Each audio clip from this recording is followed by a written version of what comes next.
ஏங்க நானே பாக்குறேங்க. எனக்கு தெரிஞ்ச ஒரு சிலரே விடாம டெய்லியும் கோயிலுக்கு போறாங்க. காலையிலயும் சாயந்தரம் போக முடியுமான்னு கேட்டா போறாங்க. செவ்வாய் வெளியே போக முடியுமா போறாங்க. ஏன் ஞாயிற்றுக்கிழமையில கூட அந்த நாள் ஏதாவது கோயிலுக்கு விசேஷமா இருந்தா போறாங்க. கோயிலா அலையிறாங்க. ஆனா கூட இருக்கிறவங்களையே அவ்வளோ கேவலப்படுத்தி அசிங்கப்படுத்தி நாயே பேன் திட்டி சும்மா போய் வம்பிழுத்துக்கிட்டு ஆக்சுவலா எனக்கு ஒன்று புரியலை.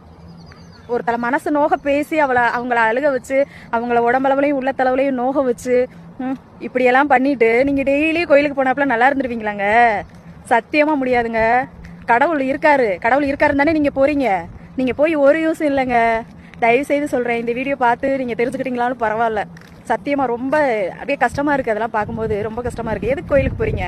பக்தியோட முதற்படியே தனக்கு மாதிரிதான் மற்ற உயிருக்கும் வலிக்குன்றதா, அந்த வலியை உணர்றதுதான்.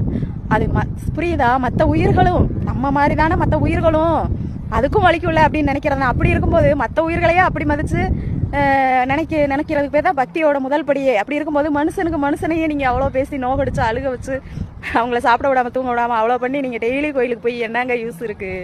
புரியல. ஐயோ கடவுளே, இந்த கஷ்டத்தை என்னால் தாங்க முடியலைன்னு அவங்களும் கடவுள்கிட்ட வேண்ட வேண்டியதா. எல்லா பாவத்தையும் பண்ணிட்டு போய் நீங்களும் நாங்கள் எந்த பாவமும் பண்ணலை, எங்களுக்கு ஏன் இவ்வளோ கஷ்டம், நீங்களும் போய் கடவுளை வேண்ட வேண்டியதான்.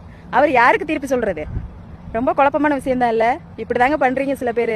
மாற்றிக்கோங்க. பக்தியோட முதற்படியே தனக்கு மாதிரி தான் பிற உயிருக்கும் வலிக்கும் அப்படின்றத உணர்றதான்றதை புரிஞ்சுக்குங்க. டெய்லி கடவுளை போய் கும்பிட்டாப்புல நீங்கள் மகான் ஆயிட மாட்டீங்க. மனித நேயம்னு ஒன்று வேணும். அதுக்கப்புறம் தான் நீங்கள் மகான் ஆகிறதெல்லாம். பை.